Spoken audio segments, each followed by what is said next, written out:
auditors, controllers, and treasurers, along with the Association of Government Accountants and the Association of Local Government Auditors, I'd like to welcome you to today's webinar on visualizing fraud patterns, exposing the hidden threats.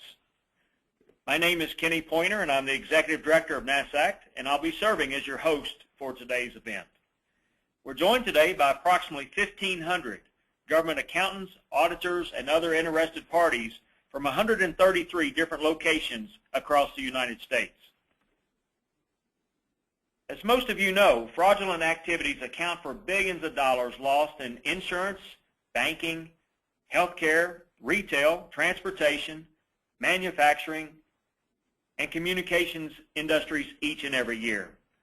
Likewise, fraud riddles our federal, state, and local governments. Virtually every industry is vulnerable to fraud. Fraud is dynamic and consistently shifting, adapting, and morphing itself to take advantage of the vulnerabilities and flaws within the oversight and control systems that are established to minimize its presence.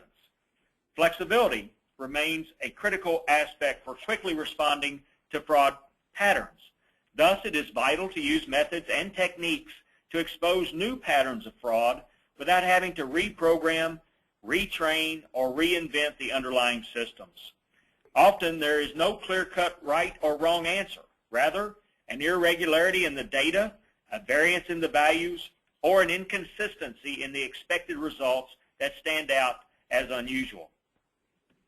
Today's webinar will provide an overview of a number of real-world fraud patterns and present their common traits through the use of visualization diagrams.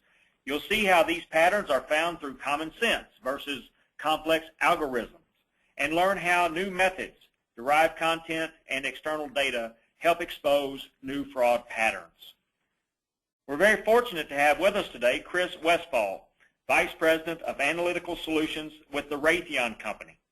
Chris has worked with the banking and financial institutions around the world in relation to fraud, anti-money laundering, embezzlement, asset forfeiture investigations, and various regulatory matters.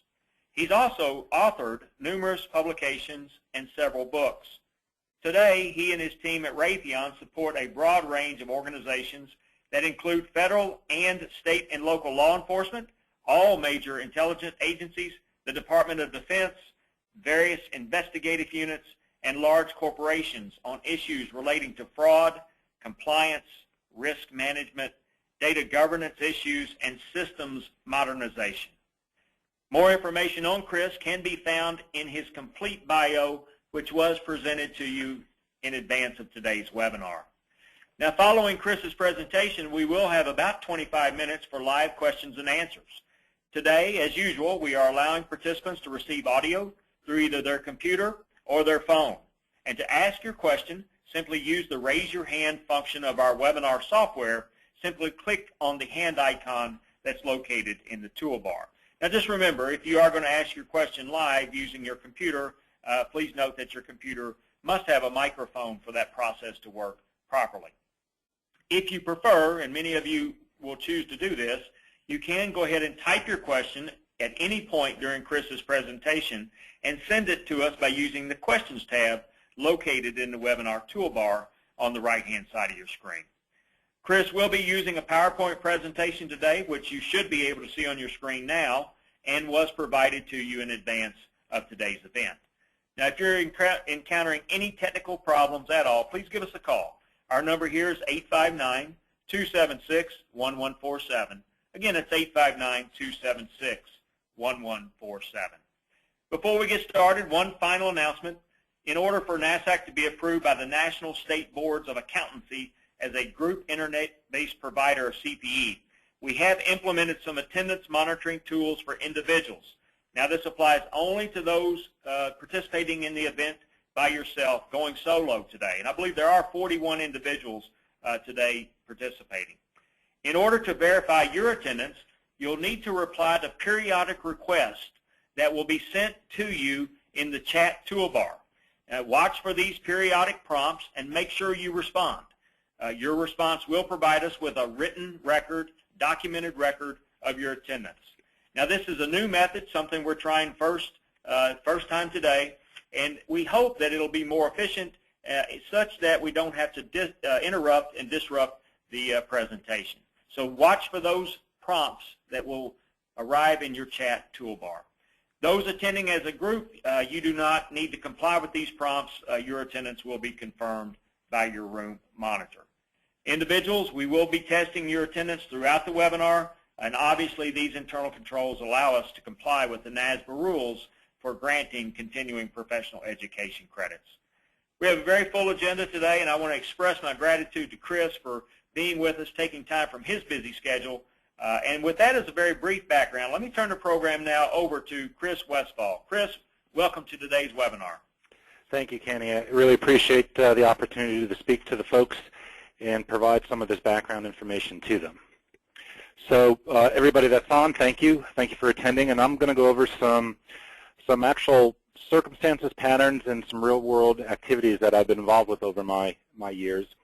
Just a little bit more background on who I am. I am a vice president over at Raytheon, and I've got over 30 years experience kind of in the analytical marketplace. I've done a lot of work in financial crimes, anti-money laundering, fraud, corporate insurance-related activities, as well as law enforcement and, of course, the intelligence community and some open source. In my years, and across these years, I've been involved with billions of records. I've dealt with thousands of different data sources, and I've performed on hundreds of engagements. And the nice thing about all this experience is that there's a lot of commonality that I was able to recognize, whether I'm doing a money laundering or a terrorism case or just a corporate fraud. The kinds of patterns that get revealed and get exposed are very similar. The biggest difference is the context in which we look at them, and I'll be talking a lot more about that today.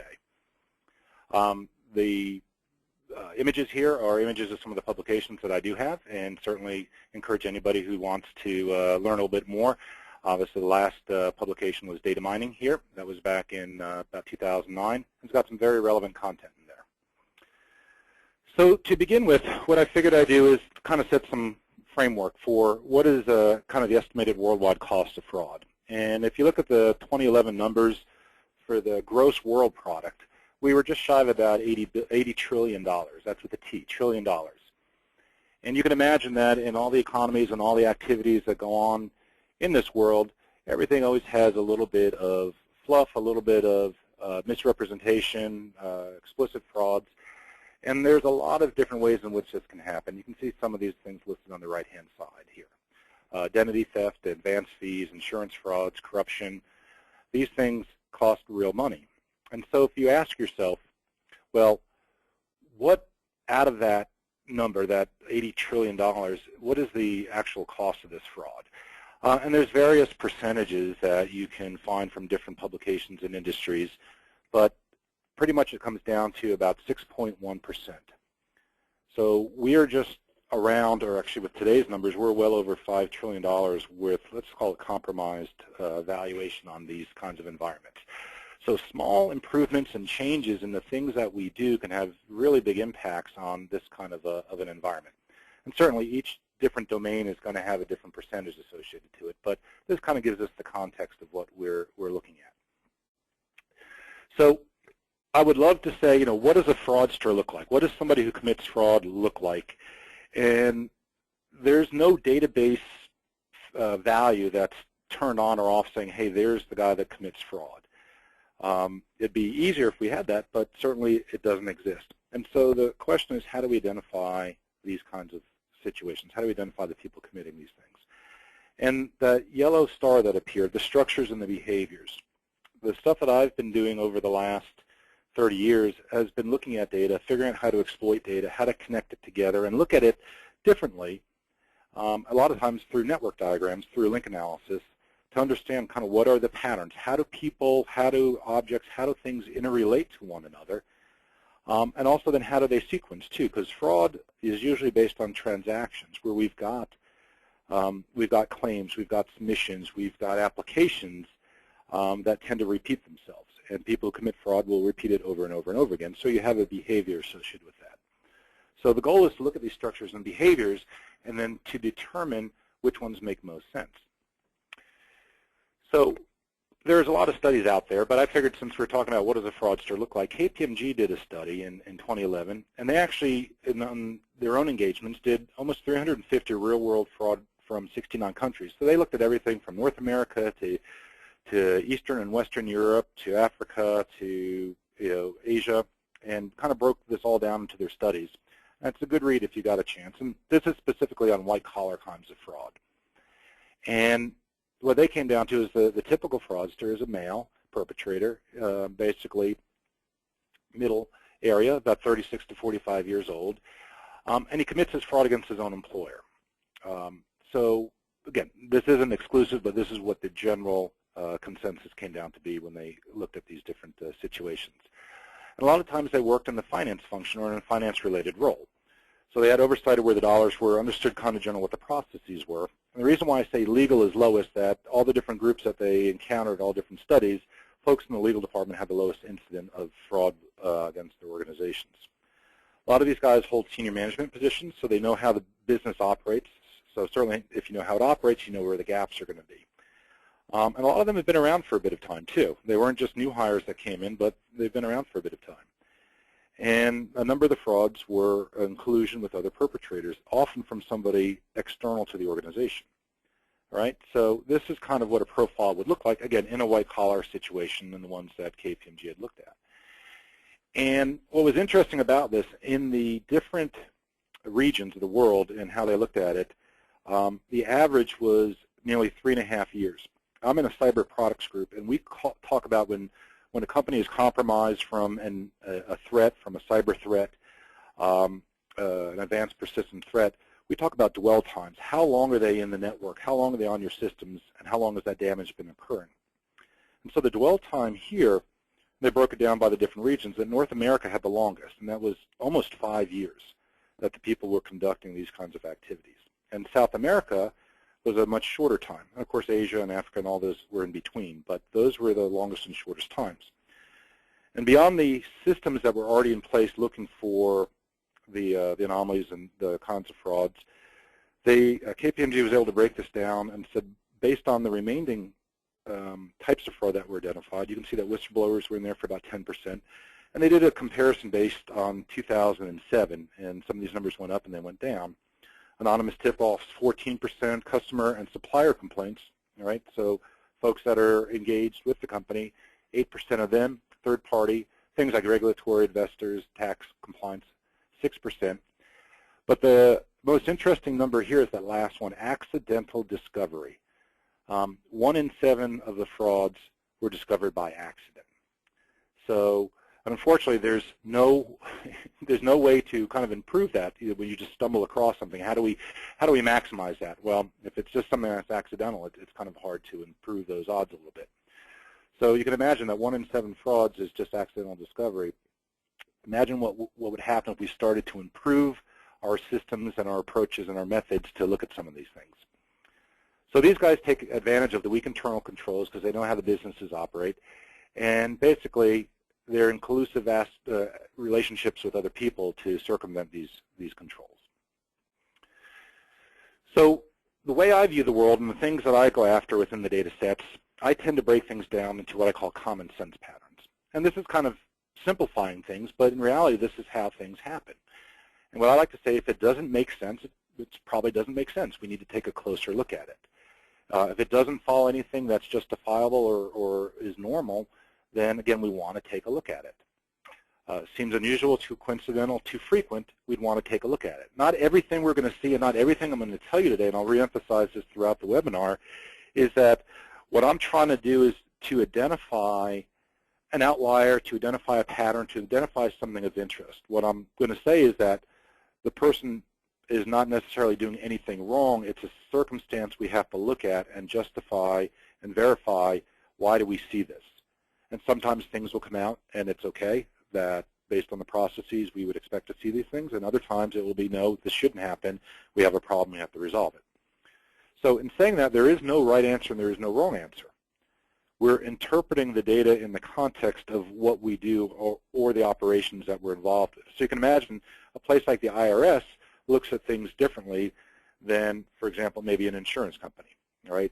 could be very similar kinds of data, but how it's interpreted in context will be a little bit different. And you'll hear me talk about context quite a bit.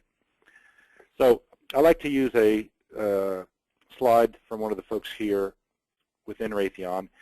And if you guys saw somebody running down the street, okay, context is really important. So you see this individual, they're running down the street, and of course, if you had a lot of other people running behind them, and they're all dressed in running gear, and there's a 5K or marathon going on, that wouldn't be unusual, right? The context there is that an individual running down the street with a bunch of other people running down the street in workout gear is not unusual. That context is pretty understandable. If that same person is running in front of a bunch of police officers, we may have a different interpretation because the context is different.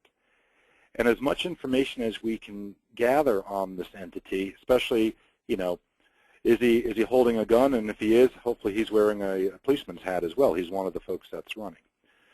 So this is why context is important, because how we interpret it in the context is going to lead us to the kind of the discoveries that we want to pay attention to. So if you think about the world that you guys live in, and there's a lot of different people represented on this webinar, and I want to try and cover a lot of different topics that will be relevant to you and give you insights into other areas where you can also figure out, hey, if I saw this example in domain X, could I apply it to my domain as well? And everything from welfare benefits to unemployment assistance to retirements and pensions to various workers' comp, tax evasion, all of these things impact our operations, our governments, our economics. And usually these things are in some kind of a fraud or misrepresentation, understatements, whatever it might be. And what we're trying to do is understand this data in context and pull out the things that don't make sense to us. They're all different in terms of the data that is acquired, but the nature of the patterns, and we're going to go through some of those in just a sec, will be very similar to how we start to interpret them. What we'll want to do is, and where we can, we want to incorporate one or more sources to even see bigger patterns, more comprehensive patterns across the enterprise. Because you can imagine, if I can compromise one system, I'll probably want to see if I can compromise other systems as well. And that we'd want to be able to see kind of the impact across the spectrum where possible. So think about the data, and the data that's available to us within the environments we deal with. A lot of this stuff is actually collected on some kind of a form. Historically, it was on paper format, and now everything is done through the internet, and we've got these online forms where people fill out information. If you think about it, across all those different environments I just showed you, what are the common elements that we get? We have people's names. We have addresses. We've got identification numbers, whether it's a driver's license or it's a passport or if it's a social security number. These are the kind of common traits that we acquire from this information. And that stuff lives in our databases, and it's available to us, and many of us have many, many millions and millions of records over the years where we've collected all this detail. And then the trick now is to figure out how do we use this information and review it in a way that makes sense so we can start to look for these kinds of patterns. So again, names and addresses, ID numbers are the kind of the core things that we want to pay attention to. So the data and the things that we do with this data, one of the most simplest kinds of patterns, that's why I say this is common sense patterns, is that we want to look for unexpected commonalities. All right, certain entities, in this case, let's say a person or a social security number, should never be shared. We expect a one-to-one relationship. Your social is yours, and you should be the only person using that social. And if there's more than one person using that social, you know, there's probably something not right, whether it's identity theft or it's fraud or there's something else that's involved. We kind of see it violates that common sense one-to-one mapping. So in this diagram here, you can see that we've got a social right there highlighted in that red box being used by two individuals. That's a situation we wouldn't expect to encounter. Now there's all sorts of, I'd call it exceptions to the pattern, and there's exceptions to the exceptions, but you know, sometimes there'll be data entry problems, there'll be transpositions on the numbers. There's reasons, there's justifiable reasons, just simple mistakes. A lot of times what we want to do is try to discover those things that are intentional. I'll talk a little bit more about that in just a sec as well. So this diagram here shows we've got a social being used by multiple people, and then we've got a driver's license also being used by multiple people. And again, the context that we have here is kind of what I call very vanilla. We just see that we've got multiple usage, and in a general sense, this stuff doesn't make sense. This unexpected commonality is something that we want to pay attention to. So if I give you this diagram and I show you that I've got two people, and these two people, I've got Jack and I've got Sally, and they're both using this social shown in the middle, the question is, would this be an important pattern? Is this something that we want to pay attention to? And the short answer is yes. However, I've given you some additional context here to help determine kind of how high priority this might be. So we've got the social, but then we have two people, Jack and Sally.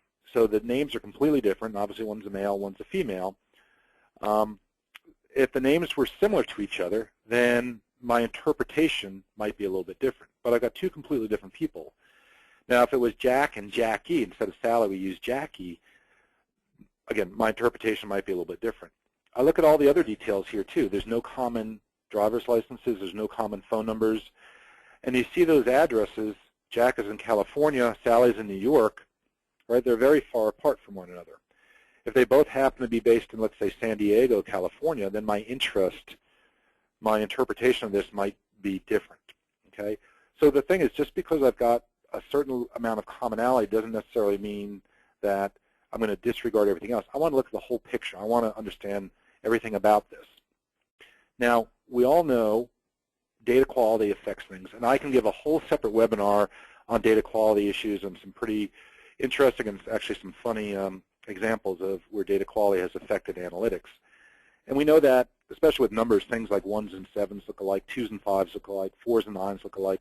People transpose numbers, they double enter numbers. There's a lot of reasons why we could have a misrepresented number that was kind of innocent, right? It was just a matter of circumstance. So the one thing within this diagram that would kind of get me to put this as a high priority is these transactions, the things down on the bottom with the dollar signs. Right now we have a single transaction, and the circumstances that we've got these guys listing the same social. If these individuals happen to have had multiple transactions, and each of those transactions listed the same social, then we pretty much assume that wasn't a transposition. It wasn't just an unintentional. It would be an intentional misrepresentation. And this becomes a much higher priority pattern for us to pay attention to. So certainly, it's not hard to create a report or an alert in your system to look for this kind of a pattern, but we want to understand the full effect of this pattern. We want to understand all the circumstances. We don't want to get so many false positives that the pattern becomes useless to us. So all these different factors come into play. We need to understand our data because every environment, the collection, the representation is going to be a little bit different, and the context is going to have meaning as well. Another example would be kind of collusive networks. So in this case, this is more of like an insurance example, but we've got a policyholder there in the middle, and that policyholder has a policy, as we would expect, and we've got some claims against this policy. And this, we can generalize this to be anything. Think of the claim as just as a transaction. And certainly, there may be a few dinks and bumps with this guy, and that's why we've got multiple claims. So nothing unusual so far. We extend out more the network, and we can see we've got the address where the person resides, we've got their social, we've got their driver's licenses. Again, nothing is unusual here so far. We bring in the vehicle that's, let's say, covered by this policy. All right, so we kind of expect to see this kind of stuff. There's nothing unusual so far. We take it out another level, we bring a phone number in. Again, still nothing unusual, but then when we extend that phone number, let's assume in this case, we see multiple other people are now related to this phone number. Now, a phone number isn't necessarily a one-to-one connection, but when we start to see a large amount of activity, whether it's to an address or to a phone number or even to ID numbers, and these people, whether they're related or unrelated, many times they'll be unrelated, and especially when these relationships, all those dotted lines to the right, show that there's additional detail or claims or activity associated with these folks, that we ask ourselves, why is this phone number so widely used? Is this a form of a safe house? Is it some kind of a, let's say, verified number that we know if we list, it'll pass? Maybe the person who's answering the phone does it in a generic kind of a way. So this would be a circumstance we'd want to say there's a lot of activity happening, so much commonality here, let's take a closer look. And so too much commonality is also another form of a pattern we want to pay attention to, because it's too perfect, there's too much consistency there. It's something that we'd want to look at. Because again, what is the normal? We have to understand what normal is, and we have to look for things that fall outside that normal. That's where our patterns are kind of the low-hanging fruit will be. So if you think about various forms of insurance fraud, and you think about all the different circumstances that can happen, a lot of this stuff is what I'll call event-based. You have a claim, you have a policy, you have a bill, you have a lawsuit, you have a case, you have a prescription. Whatever the event is that you guys are dealing with, it's going to have entities that are related to it, the characteristics about it. And those entities are going to be things on the left-hand side, like the policyholder, the member, the employee, the insured. And other entities could be things like the provider, the doctors, the lawyers, the contractors. And these networks will start to form based on the content of these events and allow us to then start to look for patterns, look for unusual connections, and interesting kinds of behaviors. So what I'm going to do is I'm going to show you an example of this. Now this is what I'm going to call kind of the perfect storm. This is a manufactured example for this webinar, but I'm going to talk about a staged accident ring where we've got collusion explicit within this. Okay, so like I said, this is the perfect storm. Everything is arranged perfectly here for this to happen. So you can see the four entities, the four events. We've got four collisions. So let's say this happened in the last week or the last month. All right, so right now there's nothing unusual. Each instance of a claim, each instance of a submission, an application, whatever it might be, looks fine by itself. Now we extend it out to say, well, what are the other entities that are related to this?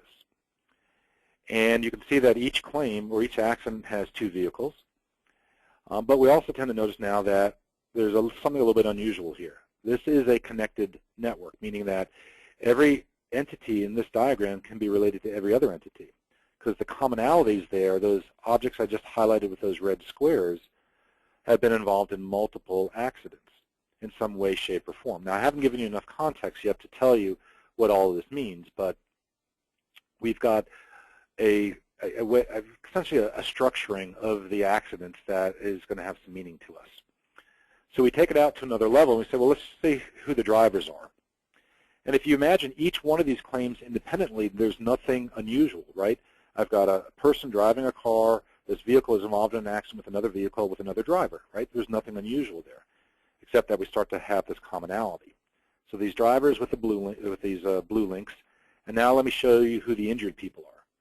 And you can start to see the collusion forming here. Again, this is manufactured. It's a perfect storm, perfectly balanced here. But now you can see that the drivers of one vehicle were also the injured in one of the other vehicles, and they're several degrees separated from that accident, from the original accident.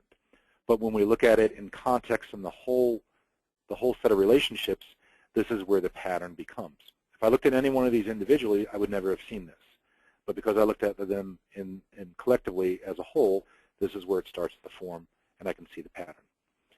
Then we bring in kind of the other supplementals, the lawyers or the physicians. There may be a family physician. Everybody who's in this accident gets a whiplash. They're represented by this lawyer who's really good at this stuff, who's done these cases before, advertises it, and now we've got a circumstance or a situation that we should know about. So if you generalize this, and let's say these aren't accident rings, but these are people submitting for certain kinds of benefits, for certain kinds of compensation, for certain kinds of applications, you'll realize that this kind of a situation exists across all those domains we talked about before. And variants of this will exist. So maybe they're not as nicely connected as I've got here. We've got missing connections, or is not as repetitive, but variants of this are going to exist all over the place. This is the kind of stuff we see in virtually every data set we ever deal with. So accumulated behaviors is another important kind of a common sense pattern that individually every transaction will look just fine by itself. But when we look at it collectively is where the patterns start to appear. So I'm going to jump now into another real-world case or situation. And if you guys all remember back with Hurricane Katrina, all right, that happened back in 2005, so almost 10 years ago. 1,800 people lost their lives, over 1 million people were displaced, $120 billion spent. $75 for emergency release, and $8 billion was distributed for needs assistance and housing assistance. Okay, and that was a lot of the $2,000 debit cards that you saw go out there. And based on all this stuff, the government accounting offices estimate about $1.5 billion was lost to fraud. Obviously, depending on how you want to interpret the numbers, they've kind of justified them in there. And some of the things that the report talked about was that people were actually using FEMA-supplied hotels while they were receiving housing and rental allowances. So people were getting paid for housing while they were actually being provided a place to stay. So it's kind of a form of double dipping. Obviously, that's not right. But they didn't correlate their data sets properly to help to identify those things. So this stuff happened. And there was a lot of chaos at the time, and this stuff does happen. But people were also making up Social Security numbers. They didn't exist. They just made them up. They didn't match the actual names of the people whose real socials that they were. Additional checks and diligence has to be done to find those things. People were listing the addresses of cemeteries, vacant lots, and P.O. boxes. Obviously, just kind of blatant all-out fraud there as well. And certainly things with prisoners. You find this a lot of times. Inmates will do these things and take advantage of situations. Incarcerated state and federal prisoners were submitting claims as well. So these things are pretty obvious. And if you drill down into some of the additional things the report talked about, the GAO actually listed these examples. You can see that we've got people buying jewelry, we're taking vacations to the Caribbean, buying firearms and fireworks, getting tattoos and buying alcohol. So these, I think we'd all be in agreement, would be very questionable kinds of let's call it needs assistance using the money the government has provided. And these are kind of the extreme examples in the report based on all the people that were served. The sad part is it exists. People took advantage of the situation. And the goal is to determine how do we minimize this in the future. Certainly I know, for example, with my health care spending, my pre-tax dollars I put into prepay for health care, if I went to the pharmacy, for my prescriptions, not a problem, I can pay for it. But if I try to buy a pack of gum, that credit card won't allow me to buy a pack of gum because it's not the right SKU number for that card to cover. So in the future, the kind of debit activities should start to incorporate some of this stuff. So let's talk about an actual real-world pattern that existed, and this is one of these accumulated behaviors. And this came out of the Louisiana Department of Labor. And you got to realize that after the hurricane came through, a lot of their checks and balances were lifted, a lot of their systems were taken offline, and so they weren't able to do as much diligence as normal. But here's a circumstance that occurred, and this is a real pattern. We have a guy who made a claim, and basically he lived in Atlanta, Georgia, in the area, a little bit north of Atlanta. So it was about 450 miles from New Orleans. And he used his original name and his address, and he submitted a claim. And obviously the claim got paid. So then he's like, okay, that's great. Let me see if I submit a second claim. So this time what he did was he used the same address, but he changed the name. Okay, so now you've got two claims to two different people to the same address. And you can see based on the screen real estate for my example, I've got more to go. So about a month later, 7 more claims come in. They all have the same last name. They all have different first name, the same date of birth. The Social Security numbers, they just changed the group number. The 2 digits in the middle, he just incremented up on that. And obviously they all have the same address here. But again, every individual claim looks legitimate. But now taken together, you can see because of that common address, we start to have kind of a very explicit pattern coming to play here. Now something like this, even if there wasn't a common address, the same dates of birth, the similar SSNs, things like that could be picked up on as well. So it wouldn't be that he would have gone undetected. It would just take a little bit more involvement to have found him. Well, the fraud continues, and additional 32 claims come through. So you think about that. All of this listing the same address, all the same kind of MO, different last names, changing the social just slightly, but still using the same address. And then finally, 10 more claims come in. The systems have picked up and finally identified on him. And at this point, we've got 51 debit cards that have been issued to this guy. Now, the nice part about this is that because a debit card is an electronic payment, kind of the pay and chase, Because it's electronic, they were able to shut a lot of this down because you hadn't had a chance to spend the money. So they did recover a lot of this money before it had even been spent because it was done electronically. And this guy was prosecuted, and he pled guilty, and he did 27 months in jail and had to pay the restitution. But this is a great example of kind of that accumulated pattern where we've got a common item here, in this case the address, that was able to tie together all these different transactions. Okay, again, it's a common sense pattern. There's no super duper algorithm exposing this to me, but when I have millions and millions and millions of events, claims, transactions, to be able to find these things quickly is something that these kinds of technologies and approaches are very good at doing, and help deliver a lot of value, a lot of good return on investment very quickly. Okay. So on that, I'm going to switch to a slightly different domain. I'm going to talk a little bit, some examples from World Bank for corruption. And the reason why I'm doing this is that because we all have environments that we've got to deal with where we've got vendors out. You may be issuing contracts to vendors. We've got to know kind of the nature of how these contracts are being issued and the things that are happening there. So World Bank has presented on this before, and they estimate about 20 to 40 billion of development funds are lost to corruption. Right? That's a lot of money that goes right out the door into somebody's pocket. And they tend to look at a lot of the open source, a lot of the tendered procurement offers that exist, because they deal with a lot of different countries, a lot of different governments, a lot of different rules and regulations. And looking at suspicious bidding patterns, where we're looking at collusion among the contractors, we're looking between the agency and the contractors, we're just understanding the behavior of how the bids are actually being placed. We're looking for shell companies. I've personally encountered this as well, where you've got clients overseas, the customer has to have 3 bona fide bids to make an award.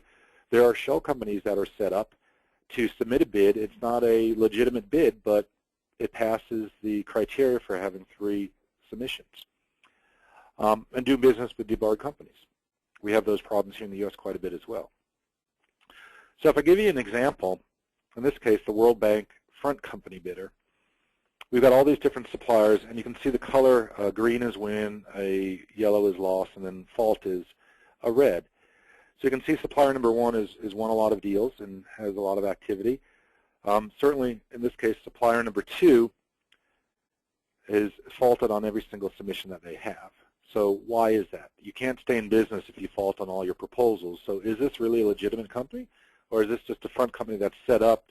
And is this company, supplier number 2, in collusion with supplier number 1, so we can get those bids in there knowing that they're going to dominate it and they've got the number of winning bids that exist in there? So it's simple things like this that can give us insight to things that are happening to delve down a little bit further, start looking at the bigger picture. If I take a little bit of a variation on this, and let's say here are the submissions that we've got. You can see supplier number 1 and supplier number 2 have the largest responses. Suppliers 3 through 9 have, limited responses, but I don't really see any behavior quite yet.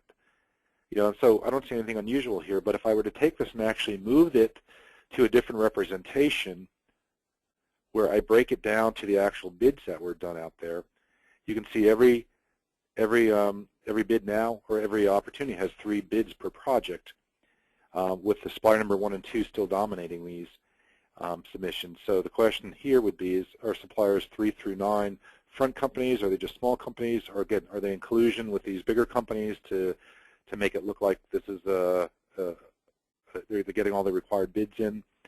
Again, just looking at the data a little bit differently will give us some additional insight. To take that to the next kind of extreme, let's look at this. Supplier number 1, through all these different projects, we're looking at their win and losses.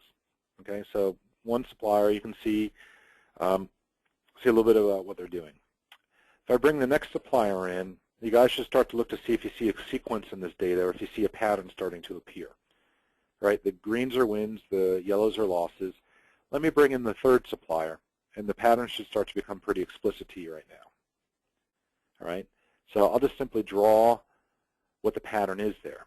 All right, so these guys, essentially every bid goes to the next supplier, kind of all in agreement that you win the next one, I'll win the one after that, and then it'll cycle back to me. So we're all staying in business, we're all delivering work, and we're all delivering good content here. So again, would this be a form of collusion? It certainly would be. If But now let me show this to you, the exact same pattern, but what I did was, let me say, mixed it up a little bit, that it wasn't so explicit, and it's not as visible. So it's exactly the same, as just the sequencing is a little bit different. So if you look at those red lines, that's the exact same pattern. It's just the context in which it was interpreted and how it was presented to us was different. All right? So the outcomes to this would be the same in terms of what our decisions would be. How we detect it, how we see it, you know, is up to how the data is presented. So two exactly the same patterns, but presented in slightly different ways. And this kind of last example here is that we're looking at the frequency in which the awards are made, let's say for non-competitive bids. And we see that we've got a peak in all of these activities. The question is there something we should know about of why this is peaking? You know, and maybe this is an election. You know, does the timing indicate that there's some kind of a bias or favoritism going on within this industry? You know, why is this happening? What's unusual about this versus normal day-to-day kind of activities? So it would give us an indicator, kind of a pivot point to start to understand why do we see this change in the normal day-to-day activities. So these are examples from more of a procurement fraud that we'd want to start to pay attention to. And I'll talk a little bit later on about some of the vendors, accounts payable, employees as vendors as well. So if we look at all this stuff, and let's say we're doing business. Everybody on this phone is involved with contractors, does business, and let's assume for this part we've got these individuals here. We've got CEOs, we've got managers, directors, board members. We've got executives of a business. And in this case, this example I'm showing, Company X and Company Y are controlled by these individuals. All right? And there's nothing wrong being shown here. We've got these nice green check marks. Everybody's happy. These businesses are doing good things. All of a sudden one day, something goes wrong at Company X, and they get debarred. Okay, they were caught doing something they shouldn't have. That company is now debarred from doing business with this organization, this government. The question would be, would you also want to look at Company Y? All right, you've got the ownership very similar, identical in this case. So if Company X was discovered to do something wrong, what is the effect and the influence of those individuals also in Company Y? Now the short answer is there may not be any overlap whatsoever, but common sense would say we probably want to do some form of diligence on that.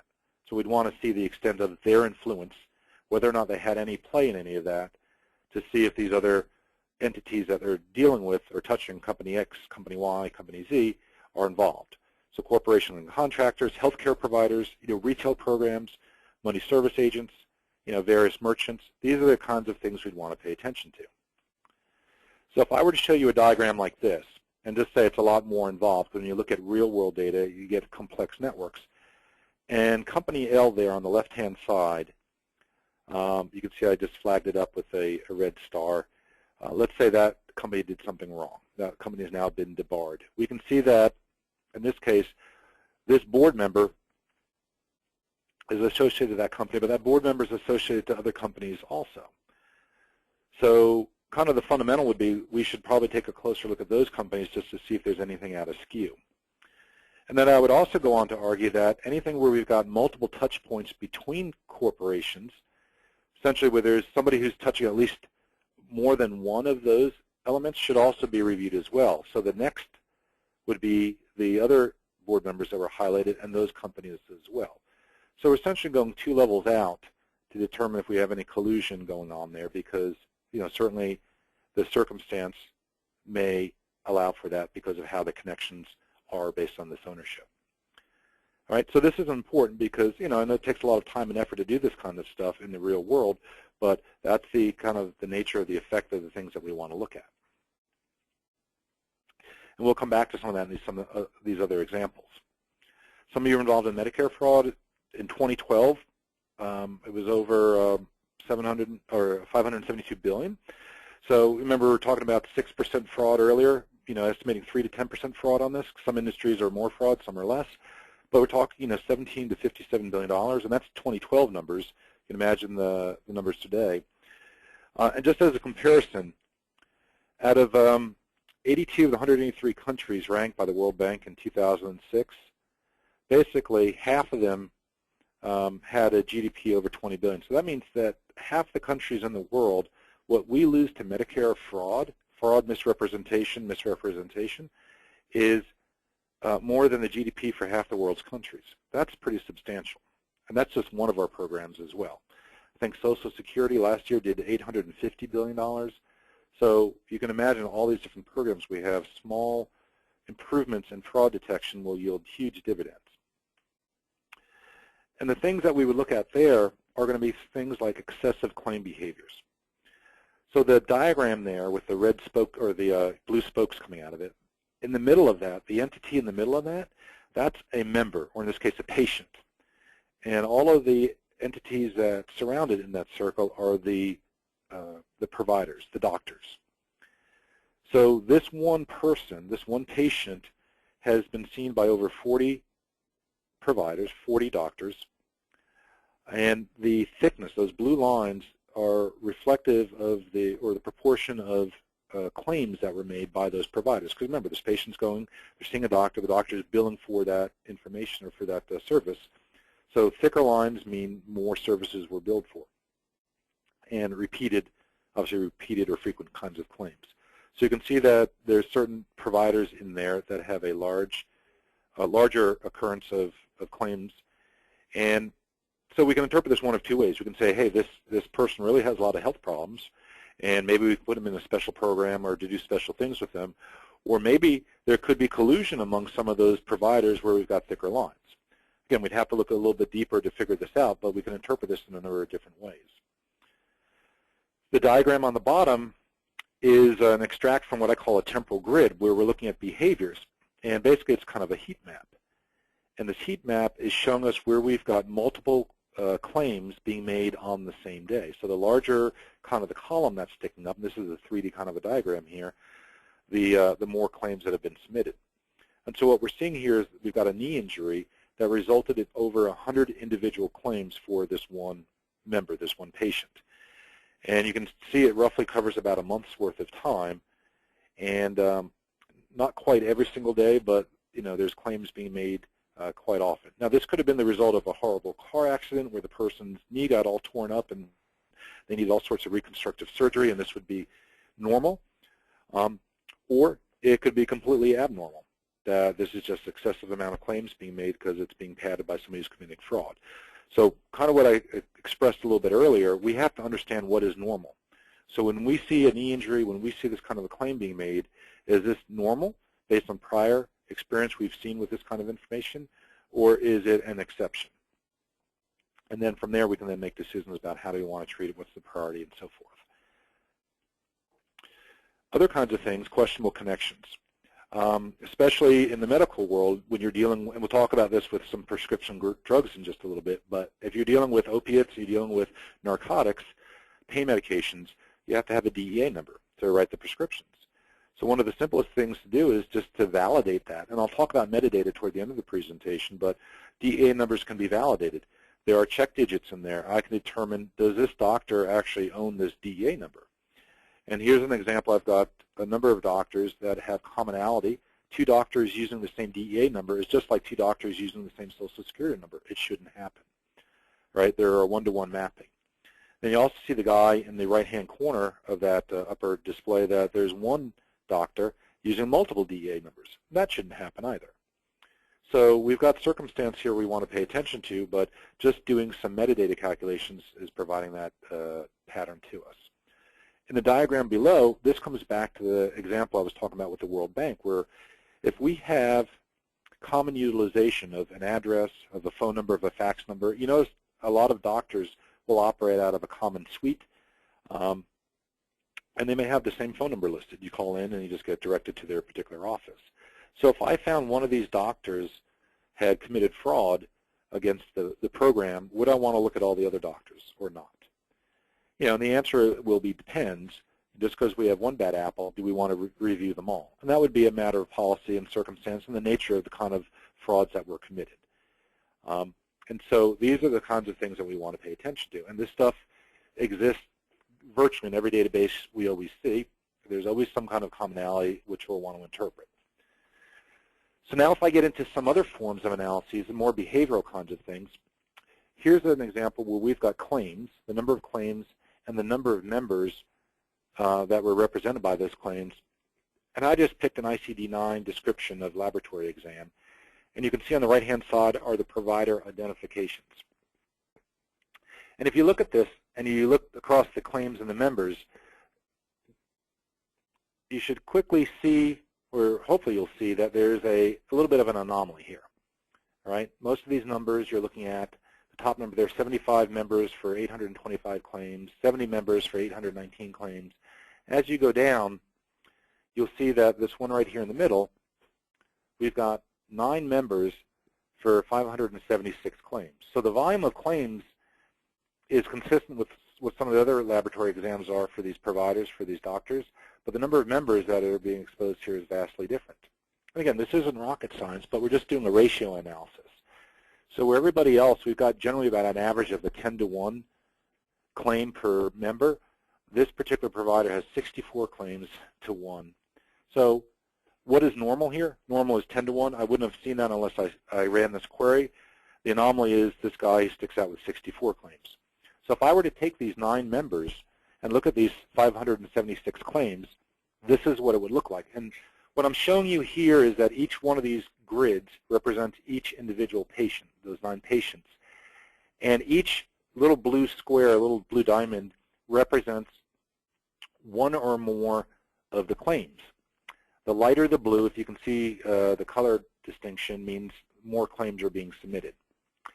This grid is laid out by days of the week, so each column in here represents a different day of the week, and each row represents a different week of the year. So at the top of the diagram here would be the first week of January, and then we'd cut down into February.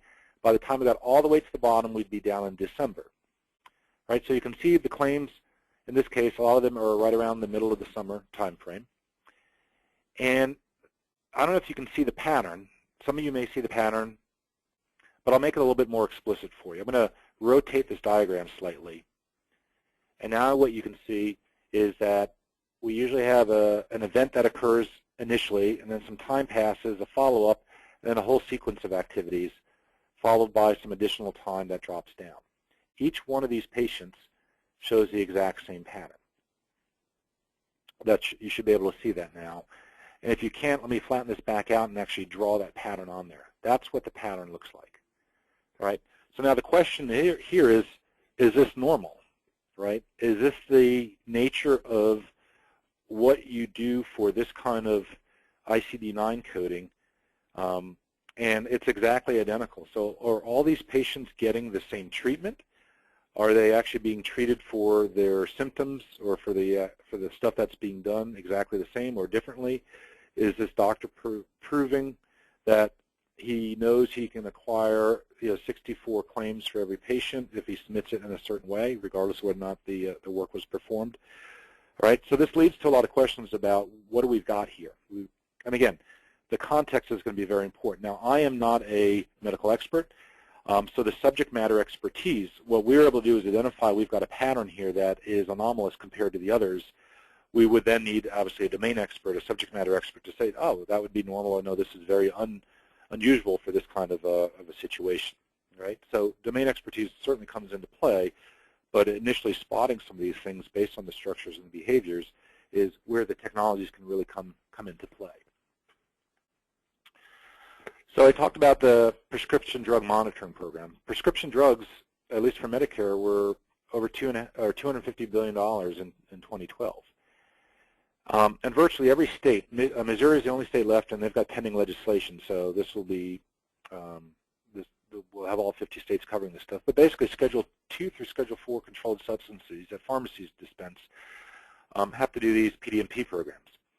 And they're designed for a number of purposes. Some of the states regulate them differently, but for education, for treatment, for trends, drug abuse, things like that, and of course for law enforcement purposes.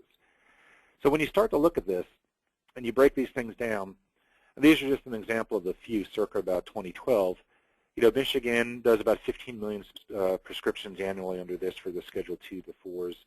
Pennsylvania has different numbers. So these are just examples of kind of the volume that we've got in terms of the things that are there, the number of dispensers and so forth. And dispensers are things like pharmacies and medical offices. So if we were going to drill down into one of these, and this is actual data that comes from the real world, The diagram at the top, the aggregation at the top, what we're doing is we're counting the number of doctors based on the DEA number. We're grouping it by the date of the birth and the person's name. All right, so you can see at the very top there, 179 is the count of the doctors, the unique DEA numbers that we saw. So the guy who was born on November 13th, 1985, subject number 1, has seen 179 distinct doctors. And I don't think I could take the yellow pages from the town I live in and see 179 distinct doctors listed. So this guy definitely went through some effort to go to these different doctors. Again, these were prescriptions that were filled. So we have 179 doctors that have filled prescriptions for this guy. Quite a bit. The diagram below it, what I've just done is I'm actually counting the prescriptions filled. And so it's a different top guy now, but you can see 367 prescriptions were filled by some guy born in 1954. That's a lot of prescriptions. And as you go down the list, the next guy, 1985, so on and so forth, and then you'll see our guy there, he's, I think, subject number 5, right, 1207? No, 113185, where is that one? Oh, he's the second guy in there, subject number 2. All right, so subject number 1 is largest doctor seen, and he's the second largest in terms of prescriptions, 338. So what I'm going to do is I'm going to take this, I'm going to look at it visually. And this is an example of that top guy we've just been looking at. And what we've got here on the left-hand side where it all comes to a point, that's our subject. That's the guy that went out and got these prescriptions filled. The stuff in the middle are the actual prescriptions. So those are all the different prescriptions, the 360 some odd one of those that he had fulfilled. And then on the right-hand side are the physicians that he saw. Right now, I intentionally kind of jumbled this up a little bit because those that I'm pointing these arrows to, you can see that these physicians have provided this individual with multiple prescriptions. So I don't think anybody on this webinar would doubt that this subject would be somebody we'd want to pay attention to, that he's involved in, let's say, activities that are obviously abusive. He's doing things he shouldn't be doing. And last time I checked, you know, like OxyContin on the black market, and depending on the location, can be $40 to $60 a pill. So imagine if you had a 30-day supply of pills. That's the money right there if you could sell that on the black market. So you've got pill mills that exist out there. You've got people who basically take advantage of the stuff, and who knows, Medicare could be even paying for this stuff. So you got to figure out where this guy's getting his money from. What is what are the circumstances surrounding this? But all of those physicians with those black arrows have provided this guy with more than one prescription. And so we'd also then ask ourselves, for this pattern, even though we found this abusive guy, we also maybe have abusive physicians here that we'd want to pay closer attention to.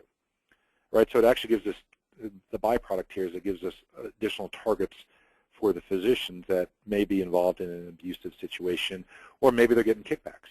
Right? Hey, give me the prescriptions, I'll get it filled, and I'll give you some money on the side. Right? So those with multiples would definitely be something we want to pay attention to. And so the nature of the patterns that fall out of this kind of an environment is that a target suspect is related to multiple doctors for the same prescription types. Right? So when you have a subject going to many different doctors for the same kind of prescriptions, it's obviously an abusive pattern. It's something you want to pay attention to. Now, depending, right, there could be some legitimate reasons why we might see a person may see a couple different doctors. But, you know, what's the right number? Is it 5? Is it 10? Is it 50? This is part of the context. Each state's going to be a little bit different. Each investigation is going to look for things a little bit differently. But what's the right number? That's where you add in some additional local context of things that you want to pay attention to. Now, this pattern, a subject related to multiple physicians, is very important. Let me show you this exact same pattern, but instead of showing you physicians, these are now the pharmacies. Same kind of a thing. When I know I have my prescriptions filled, I have them called into one specific pharmacy. It's convenient for me. I drive through. They've got all my information on file. Why would somebody go to multiple pharmacies? I can imagine there'll be a couple places that maybe they got different prescriptions, different kinds of service. So you may have maybe 1 or 2 or 3 that you potentially would go to, but what's the right number? Is it 5 or 6? Is it the time frames? Is it the regions? Are they all in the same city? Are they in different cities? So we'd have to look at the bigger picture, but generally the same kind of a pattern applies here as the physicians. An individual going to many different pharmacies would be indicative of an abusive pattern. That's something that we'd want to be able to look at. Okay, so the repetitive behaviors, because every single one of the linkages you see here represents a prescription. And if we saw a big, thick line to Acme Pharmacy, we know that that person would bias Acme Pharmacy more than the others. So here's a real example where the individual, the person in the middle of this star diagram, every one of the little prescriptions that is around it, you can see some of the details here. You can see the dates. You can see the description of what was fulfilled. And, you know, seeing it like that, it's hard to understand what the behavior is. I know that he's got a number of prescriptions that have been filled. They're all at different dates and times, or different dates. And it's all generally for the same kind of a prescription. But when I look at this on the right-hand side now, you can see it starts, if you go to the bottom of the diagram where it says November, right there in November is where it starts to get fulfilled, goes into December. And you can see even Christmas Day, I circled Christmas Day there. And then back up to the top. So that was 2006 down at the bottom, and then January at the top is 2007. So I let this rotate on top of itself. And so what you notice here and what's unusual is that this guy is getting prescriptions filled 2, 3, 4 times a week. Now again, I don't have the detail for what the volume is. You know, he's not just getting a pill or two, but he's getting at least an ample supply that should last them more than just a day. So when somebody's going in and filling prescriptions multiple times in a week, now of course we'd want to bring in the pharmacies and the doctors and see the bigger picture here, but I'm just showing you the behavioral aspects of this from a temporal perspective, and that in of itself, just seeing these multiple prescriptions being filled in the same week, that's an abusive pattern. That's something we'd want to pay attention to and look at a bit further. All right, again, I don't think anybody on this webinar would have a doubt that this is something that would raise a flag.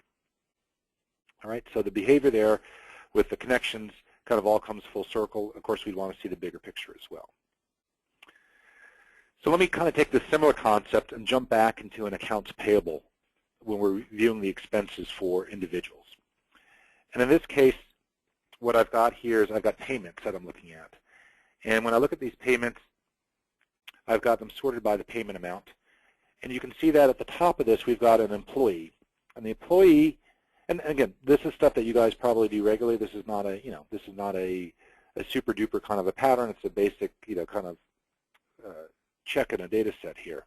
But this specific employee has 62 different payments of a specific amount, all right, $96.15. Do you see anything else that kind of falls out in here? You notice a little bit further down, employee 123 appears again, but this time we've got 18 transactions for $192.30, which coincidentally happens to be double the $96.15. So if you were to add all this stuff up, we've almost got $10,000 worth of essentially expenses being submitted for the exact same amount, and in some contexts double the amount, like double payments being made. So if I were to take this and put this onto a temporal grid as well, you can see that it goes from Sunday, Monday, Tuesday, Wednesday, Thursday, Friday, Saturday. So you can see a lot of these things are on Fridays. Most of them are lining up on a Friday. You can see there are Saturday activities. You can see there's some weeks where we have a gap where there isn't a transaction, some weeks where we have 3, and with the lighter blues being shown, that means there's multiples on that same day. You can see those throughout. So, you know, what could this be? I don't recall the specific details of what this lady was doing with these expenses, but I think they had to deal with parking receipts of some sort. So obviously, she realized she should get certain things through under a certain threshold, and it just kind of repeated this stuff over and over and over again.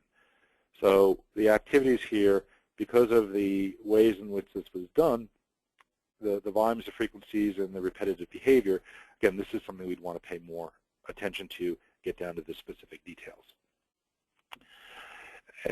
Since we're on the topic, if we looked at some of the other recipients, again, things that you guys would do on a regular basis. We're looking at payments and the amounts. We've got a circuit manufacturer at the top there. Actually, is in the top 2 slots for the amounts. And you can see we've got 3 payments of the exact same amount, $122,000, $281.71. Just kind of an interesting amount to have 3 exact identical payments for. And it could be a legitimate charge. We also see the exact same thing right below it. But we also have to ask ourselves, what's the backup for this? Is somebody trying to break apart an order because it exceeds a certain amount and just broke it into 3 separate amounts to get through? Did we potentially pay the invoice multiple times? So, is this normal or is it not normal? And again, we're just trying to flag up the things that would be unusual here because we've got these payments being made in ways that may fall outside the norm. All right, and that's kind of standard stuff that you guys should be used to doing, but it's kind of a byproduct of the things that get done when we're looking at these details. So for commonalities, generally when we're looking at it, kind of vendor files, we want to know which vendors have connections and contacts to each other. And it's kind of coming back to a little bit of that World Bank stuff we talked about before, but if we have vendors that share a phone number or a fax number, why is that? Are these vendors competitive? Are they complementary? Do they do the same kind of manufacturing? Do they bid on the same projects? Right? Do we have collusion among these vendors? Is there something that we need to know about here because of this kind of stuff? If a vendor shares the same address, the same kind of a thing, this is virtually identical to the pattern we saw with the doctors for the Medicare stuff. They're all operating out of the same location. If we've got one that's gone bad, or do we have collusion among them, this is kind of the stuff that we want to see. If we go to the next example, here we've got the same company, and the number underneath the company's name is their vendor ID. So there's 3 distinct and unique vendor IDs where, in this case, in this company, you could submit invoices under because they're an approved vendor. It's the same company, but they're in there 3 different ways.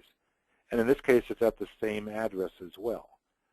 So this is not something that is necessarily wrong or necessarily right. It needs to be known and accounted for that, is there a reason why we have 3 separate profiles for this one company, all at the same address?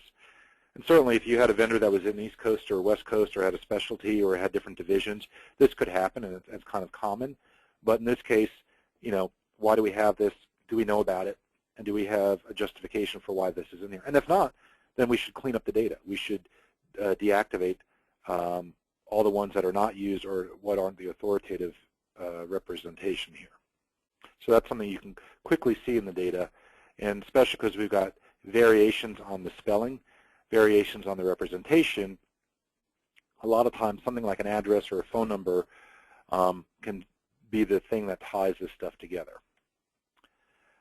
This next one here too, where we've got still an active vendor profile. It says do not use, but that stuff should get deprecated out of the system. All right, so we just want to make sure, do we have any invoicing on vendor number 12345 or invoicing on vendor 12347? Should only be coming from 46.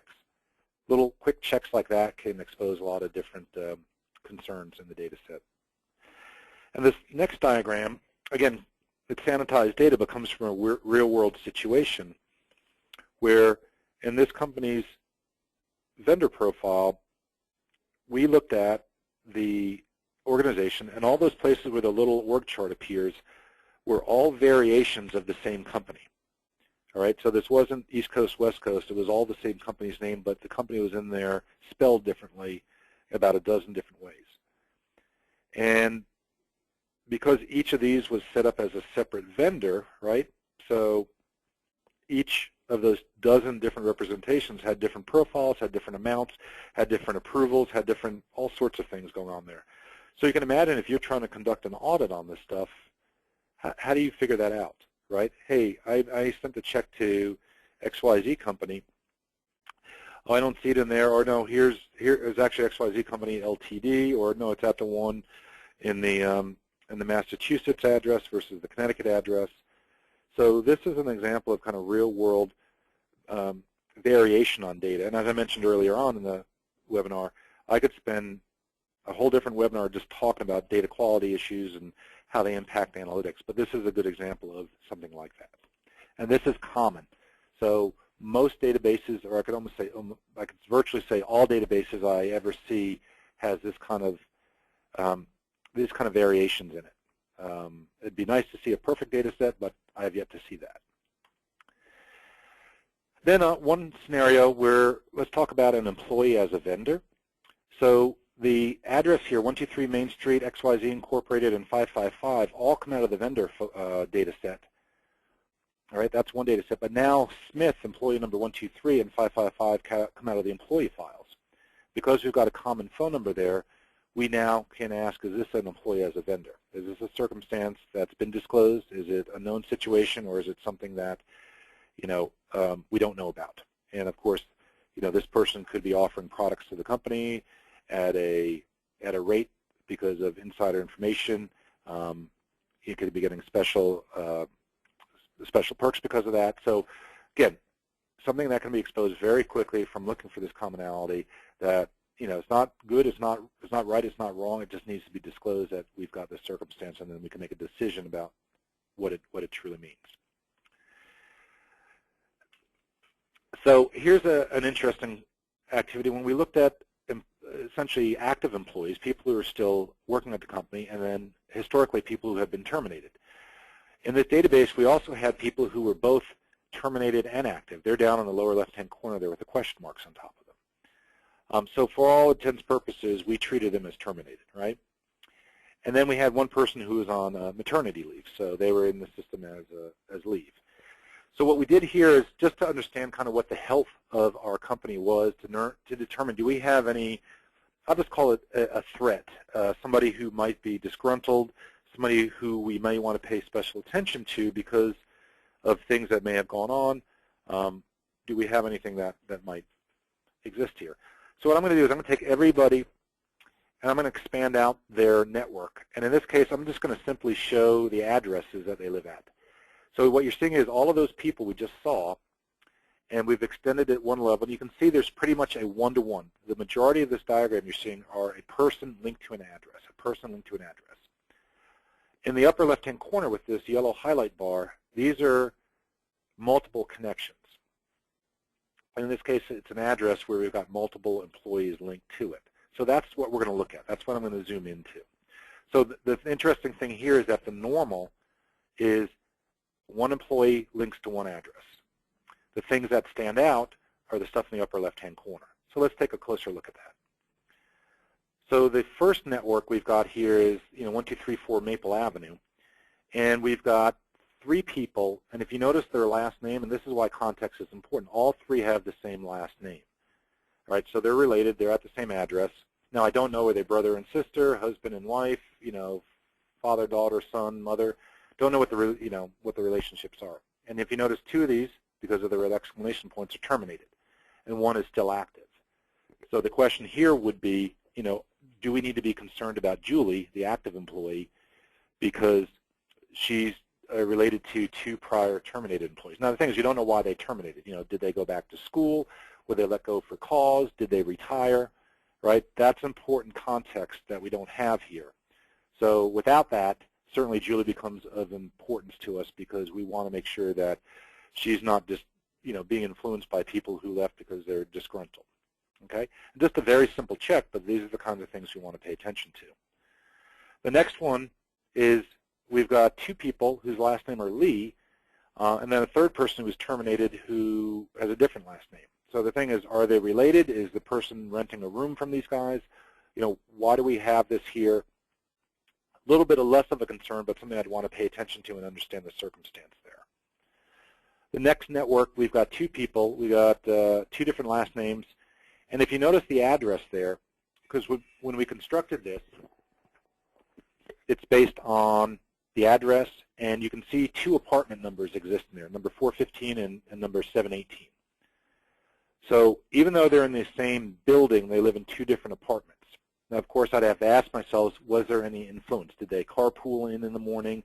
Did they know each other? Was there any influence between one or the other? And was the terminated person, again, terminated for cause? Was there something that was being disgruntled? Were they dating even? Who knows? So these are things we'd want to pay attention to. And the last one here, we've got 2 active people, different last names, but they're together in the same address. nothing to be concerned about there. And as we go down the rest of the list there, you can see the network structures. We've kind of made our conclusions that the rest of these we don't have to worry about, but in the future, if one of these people were to leave, we'd want to be concerned about. All right, so just some simple analytics can reveal a lot of insights, could expose threats against an organization, something that you didn't know about. Okay? So I'm going to jump a little bit into a discussion about metadata. I talked about that before with the DEA numbers. And you think about when people are applying for benefits, when they're applying for loans, when they're applying for their workers' comp, they're submitting their applications and their claims and anything that they're doing. And a lot of the stuff nowadays is obviously online, right? So everything is done electronically. And you think about some of the things that exist out there. If all of a sudden you were to go back and look at some of the data that might not be what I'd call explicit, so certainly you know the name of the person and the address of the person, but are you looking at some of the, what I'll call the administrative data associated with the submission of that claim? What was the date and the time when those claims were submitted? So if all of a sudden you had 30 claims submitted within a half an hour of each other, would that be unusual? Would that be normal? Why did all of a sudden you see a kind of a big increase of claims being submitted or applications, right? So in the people that received it, are the application numbers, if all of a sudden we've got people who have sequencing and application numbers because they sign up so close to one another, is that going to be important? Obviously, since a lot of this stuff is being done online, are the IP addresses. A lot of that is actually being captured, but are you using that? Are you exploiting that? Right? So if I told you that all of a sudden in the last hour we got 30 applications that came in, and all 30 of those applications were from the same IP address, would that raise a red flag? And probably the answer is going to be yes. Now, certainly it could have come from a public library, but the chance is that most people, it's going to be somebody who's probably committing a fraud, just varying, just like that Katrina situation. And there was actually something earlier on this year in the news about people who are committing identity theft fraud for getting tax refunds from the IRS, especially with the filings that they do. And they showed the guy basically in his living room in his pajamas, he gets on, buys some IDs online, submits tax refunds, puts it on like a green dot card so it's anonymous so it clears out, and he makes $50,000, $60,000, $70,000 a day for doing about an hour's worth of work in the morning. So what's the common thing there? He's using his home internet to submit these applications.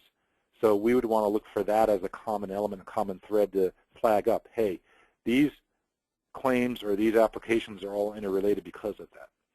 Now, there are ways to spoof that, and you can get around that, but most of the folks that are going to be involved in that aren't going to be as sophisticated. A lot of times, people who are doing these things are pretty lazy. They're not going to go through that process, so we'd find a lot of low-hanging fruit there. Again, common sense pattern. And an interesting thing, too, is back in the Wall Street Journal last year, there is an article, and Zest Finance actually did an analysis on people who filled out loan applications. And when they used all capital letters, when they filled out the loan using all the capital letters in the little boxes, they tended to default more than people who used all lowercase or actually used the proper upper and lowercase mixtures correctly. Now, it wasn't like 50% of the people who used uppercase, defaulted. It was a small percentage, but it was a noticeable delta.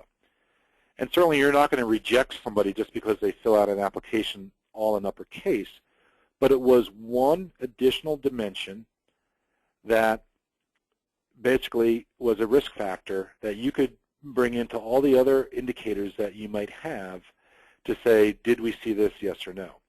And that's kind of a form of metadata. And actually when I read that, I thought that was actually a really good idea. One of the things I wouldn't have thought of was look at the case, look at how the information was entered, and see if we've got a bias or a variation on that kind of metadata. I know in computer security, there are some systems that will look at the cadence, essentially the sequencing and the timing in which you type in your passwords. Because if you're comfortable with your password, you type it in a certain cadence. And somebody who's, let's say, stolen your password isn't going to type it as quick or as consistent as you will. And so there are security software that will do that kind of stuff and say, hey, wait a minute, this guy didn't type it in the way that you normally do, and therefore it may be compromised, the account may be compromised. So this kind of metadata would be very important to factor into the kind of analytics and the kind of reviews you guys may be involved with. So metadata is something we all have out there. The problem is we may not know what it is, we may not know how we have it available to us, we may not know how to exploit it to our benefits. So there's a lot of data in data, and this is what I'm referring to as metadata. And knowing these dimensions, knowing what kind of metadata is available and how to exploit it in context is going to be critical for you guys to discover additional patterns and trends. And again, I'm all from the platform of very common sense. So I don't want to have to involve super-duper algorithms to do certain things. I want to do things that are simple and clean and that are repeatable. And a lot of times, as you saw in these visuals I've been presenting, these examples, we'll use these indicators, these key values, to reflect to the analyst, hey, there's something that stands out here, one of many different things. So a little diagram at the bottom of this page, you've got a person running through some transformations. We may identify something unusual and then flag them up with a special icon. So some of this metadata we can calculate simply as just additional data sets that we bring in, watch list, right? Lookup tables, cross-references, right? The example I gave you before, a debarred party, right? If somebody was debarred, their credentials will be on a list. We can look up that list and say, hey, this is a list of people we don't want to do business with, right? So that's a data source. We do a lookup on it. We incorporate that in. We flag it up accordingly. There's terrorism watch list that the government uses, prior cases, things like that we want to pay attention to.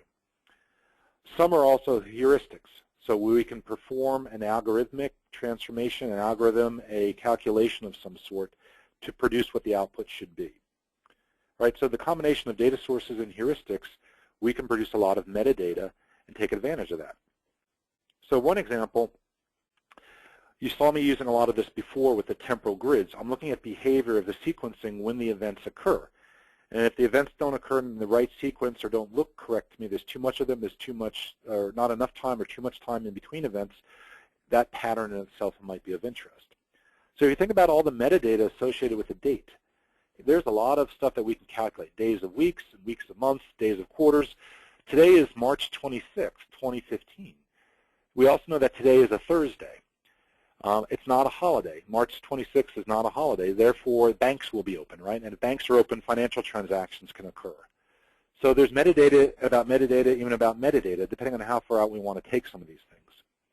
So I'll give you guys a quick little test who are on this webinar here. So taking some of the metadata about a date, if I were to ask you these dates in February that you see there, what do all these dates have in common? And if you notice that February 4th is missing. Now, these are all different years, too. Some of you get this very quickly. Some of you may not get it. But basically, these are Super Bowl Sunday, okay? So these are all Sundays. These are all Super Bowl Sundays. You can see it's very consistent in what we've got, okay? This next set of dates, now if you notice, I've got different months. Right, and these things are in sequence right next to each other. We've got the 16th, we've got the 8th, we've got the 21st. We've got a lot of variation in here. And some of you may get this pretty quickly, but this one is Fat Tuesday.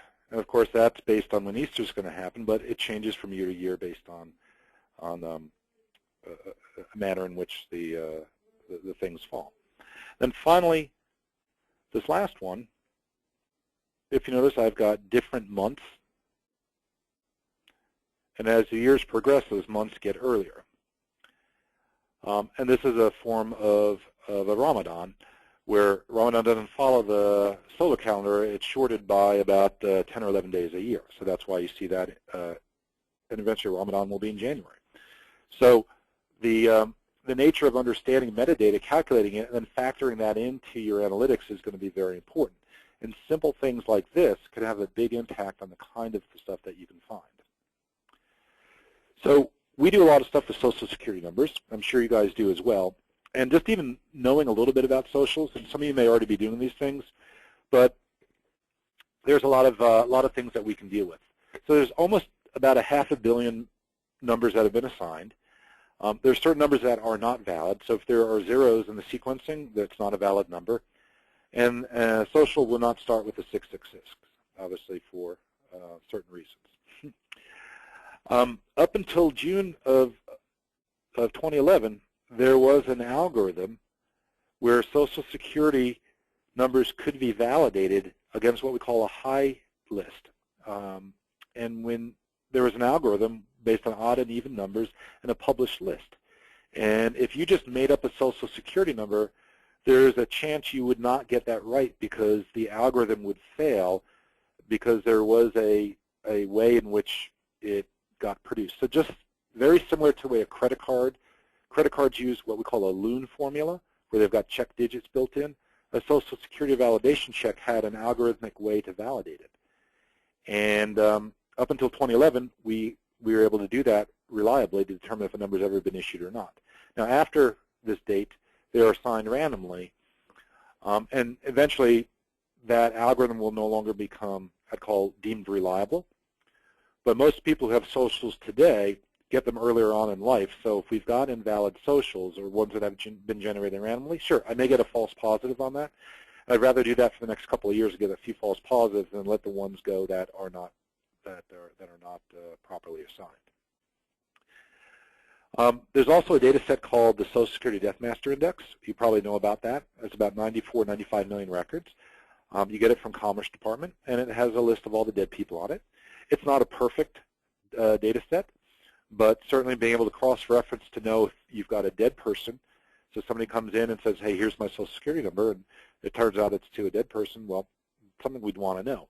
And also it lists the dead person's name. So you can say, hey, if John Smith comes in with his social, but gives me, if I get a match against the Death Master to a Mary Jones, well, I know I've got definitely an inconsistency here. So Death Master is another way which we look at and take advantage of kind of metadata about a Social Security number. Some of you may or may not know about a thing called ITIN. An ITIN is when you have a tax obligation to the U.S. government, where the government either owes you money back or you owe the government in order to pay that tax. You get an ITIN. And the number starts with a 9 as the first number, and the middle two digits are 70 to 99. And basically, it's not a Social Security number. It's an ITIN, which is usually issued to a foreign national. So when we run this algorithm and we detect that a social is really an ITIN, that bit of metadata tells us that we've got a foreign national there. And it's not truly a Social Security number. It's not entitled to benefits. It's just a way to represent themselves for tax purposes. Another thing that we look at are Social Security calculations.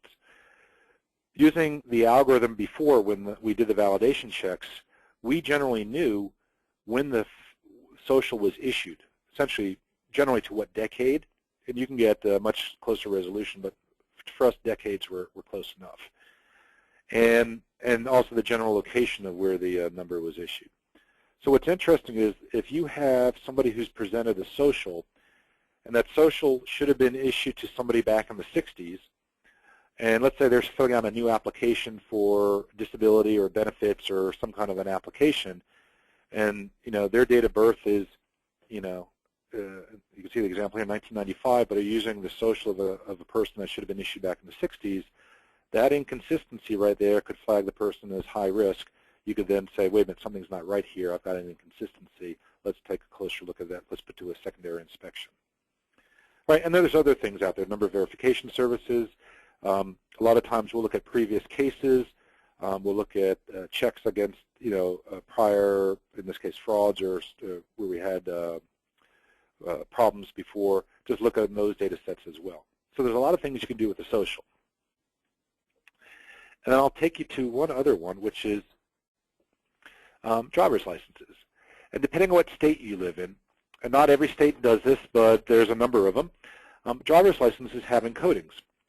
Certainly in a lot of countries I work in, also overseas, the national ID numbers have embedding metadata in them.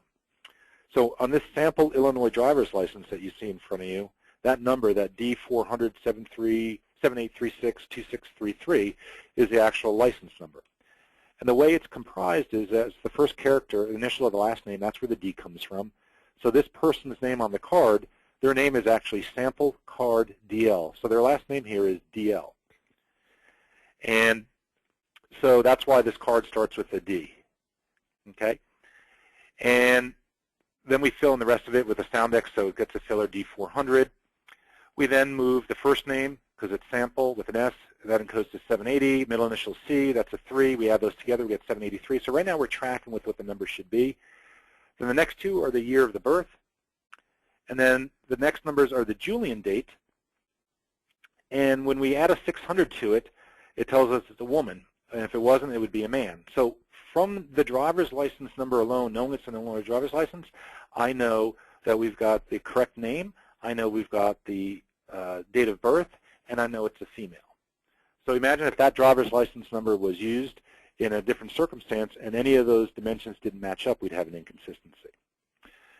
So let me continue just quickly here. These are some of the other places that allow for encoding of that kind of information, and you may know of others as well. So it's these kinds of things, though, a very quick algorithmic thing can make a lot of difference.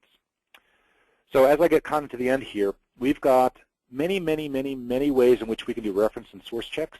Address validation, does this address exist? Do we have a death master check? You know, have we seen this person on a watch list previously? You know, is this person incarcerated in a jail? So there's all sorts of things that can be done, and just knowing what you can do and how to do it will have a huge impact. So what you can do is you can take something that's what I'd call vanilla in representation and change it to something that has a lot of value to it by saying, you know something, we've got things that exist within this environment that don't make sense. Pay closer attention to that. Right? And that's what metadata is about, trying to give you additional insights to stuff across many different dimensions that make sense. So to wrap this up now so we can get to Q&A, common sense. Everything you saw me talk about, you heard me talk about today, was really common sense. I didn't have to use a special super-duper algorithm to find something. It was common sense. Although I made it look simple, but I'm dealing with many different dimensions and variables at the same time. As you can imagine, there's still a lot of low-hanging fruit out there, a lot of low-hanging patterns that could be dealt with very quickly.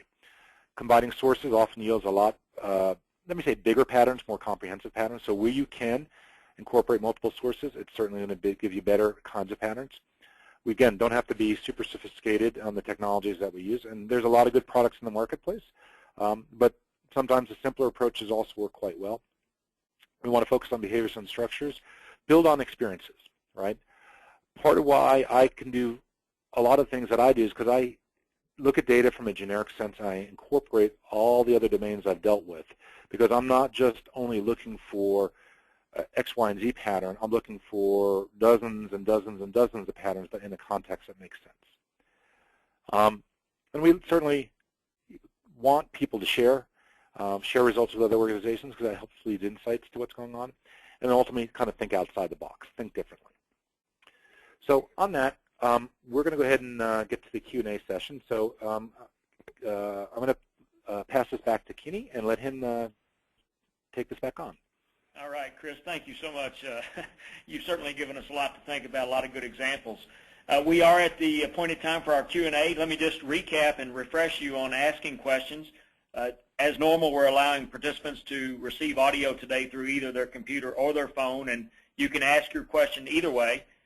To ask your question live, use the raise your hand function of our webinar software. Simply click on the hand icon that's located in the toolbar. And just remember, if you are using your computer for audio, you must have a microphone for that process to work properly. If you prefer, you can go ahead and ask your question. Just type it in using the questions tab located in the webinar toolbar on the right-hand side of your screen, and we'll take those out of the queue as we receive them. So, Chris, let me just start while we're waiting for some folks to ask questions. You know, you talked about the common sense approach, but some of those graphs and charts and diagrams seemed, you know, fairly complex. Talk to me about training. How much training is typically required for someone to be able to learn and use the type of systems that you demonstrated to us today? Sure. Excuse me. Great question. So just like any environment, there is the more context you have, the better it is. So technologies are not difficult to train. And I always like to make an analogy to something like Microsoft Word. Microsoft Word is a great word editor. It gives you spell checkers and formatters, and it lays things out, helps you lay things out so you can create some really good documents. And whether you're writing the great American novel or you're writing a business memo, it's a good tool. But what the tool won't do for you is write that memo or write that great American novel. That's up to you and the experiences that you have. So teaching and training people how to use technologies is actually pretty straightforward. Getting them to think a little bit differently about the kind of patterns and the nature of the inconsistencies or the anomalies that they might see is where we have spent a lot of our time, is that we're trying to teach a methodology, trying to kind of the old analogy is trying to teach them how to fish rather than just give them the fish. And because why that's important is that if you were to create a system that did fraud detection, right, and there's a lot of systems, good systems that are out there, especially those that may be what I call signature-based, we're dealing with an intelligent adversary. They're going to change their behaviors once they know that certain protocols and dimensions are being reviewed. And those systems have to be adaptive enough. And the people that help make those systems adaptive, either the gray matter, the analysts, the users of these systems, are going to be the ones that are going to spot that stuff. So the training of the technologies is actually very straightforward. Buttonology is very easy. In my experiences, when we try to help them understand the analytical methodologies more, we get much better payoff for them. So, and a lot of that just takes time. It takes exposure to the data. It takes examples to say, here's a situation, and it's really kind of a natural progression. It's not difficult, but it does take a little bit of exposure. It's kind of like riding a bike. You got to do it a few times, and eventually you get your own balance, and you can take off and do what you need to do. All right, very good. Next question, Chris, and you may need to give this some thought. We may need to get back to the person that asked the question, but you gave us a lot of good examples, real life, real world examples. This person is asking about the receipts function, and I don't know if you've had any specific experience with fraud patterns, visualizing fraud patterns as it relates to the receipts function. That's their question. Receipts. I'm not entirely sure in that context. Yeah, that's what I thought. It might be a little, maybe a little too specific. We may need to get back to the person, but just wanted to go ahead and ask it in case anything came to your mind. Well, and there's two things. One is like gift card, where we've seen a lot of gift card frauds where they've layered in gift cards and purchased gift cards with bad credit cards and then use the gift cards to acquire additional gift cards because you're layering them in. So we see a lot of that kind of stuff. For receipts, if you were returning merchandise or you were doing, let's say, warranty work on things, or let's say large equipment that has serial numbers and that same serial number keeps coming up and up as, let's say, a return or as a piece of equipment that's being, let's say, as warranty work on it. We've seen a lot of that stuff as well. So, a receipt would be a document with some kind of descriptive content on it, and that descriptive content, if we saw the individual with excessive number of receipts, excessive number of items on those receipts, if we saw that person distributing themselves across a geographical area at different times and dates to return merchandise based on receipts, that would be virtually analogous to the money laundering patterns that we see. So instead of somebody returning an item or kind of the receipting, they would be conducting a transaction, and multiple transactions on the same day, multiple transactions from different locations. Those same kind of structural patterns would start to apply there. But we would need to get more details specifically on what they asked for. Very good. Thank you. The next question, of course, collusion makes it tough, to detect fraud. The question is, if collusion is suspected among procurement vendors, what are some of the ways that an auditor can confirm or verify collusion? That's actually a good question. So the way I'm going to answer that is my world is about the data, and exposing the anomaly is kind of what the technologies are about. To verify, a lot of times it's going to require more of the material activities, and it could be pulling the hard copy paperwork. It could be actually doing additional diligence in the open source to determine what other information is out there. Is it a real company? Do we have a DUNS number on them? Do we need to even do a drive-by and see, especially in the financial crimes world, if we see a business doing an excessive amount of transactions and people have gone out and done surveillance and actually stat out in front to count the number of people coming in. You know, and if the business is doing $1 million a month or $1 million a week, and we only see 4 people go in, you know there's something wrong. So, you know, the data will reveal certain patterns and certain anomalistic activities, and then a lot of times the follow-up will be kind of what are all the other touch points that we need to look at. And in my world, you know, there's different ways to do that, but that's outside the scope of the data side of things of this. All right, very good. Thank you. You know, a lot of the slides that you showed, it looked like there was a lot of work in advance to kind of pre-process the data.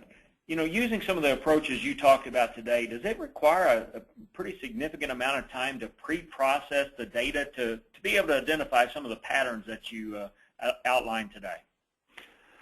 Let me say not necessarily. A lot of it comes down to quality of data. The better the quality, the more consistent the data is from collection, the better the results will be.